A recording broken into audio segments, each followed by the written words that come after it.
Praise him, praise him, praise him. How's it going out there? It's your boy, A Visual by Pearl, and you're now tuned in to another episode of Portraits on a Budget.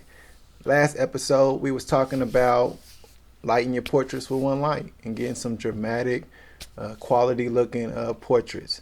Well, today, we're going to be talking about the best light that you can possibly have in your kit. As a matter of fact, it's one of the most inexpensive lights that you can have in your kit. Really, it wouldn't cost you a dime. But if it did have a price tag, most of us probably couldn't afford it anyway. Probably none of us could. So check it out. I'm talking about natural light, right? I chose to light this video today with natural light as I'm sitting by this window. And it's giving us some pretty good light. So we got our highlights, we got our shadows coming from the other side. Minus this light back here. I'm a sucker for backlight, rim light.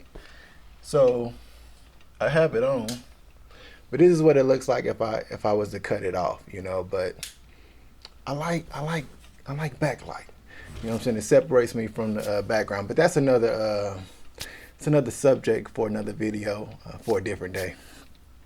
But if you can just gravitate around natural light, sunrise, sunset, overcast days, these are some of the best times to go out and capture images or just to take a picture inside, which I'm going to do today. I'm going to show you guys a couple of portraits today that I'm going to take, and I hope you enjoy them. But, you know, while you have this time, this downtime, if you're not doing anything after you watch this video, go ahead and take some pictures.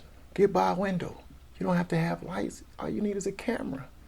Get by a window. Use some of this free light. It's so free. Ain't cost us nothing, right? So thanks for tuning in. Hey, we love y'all. Continue to create, and God bless.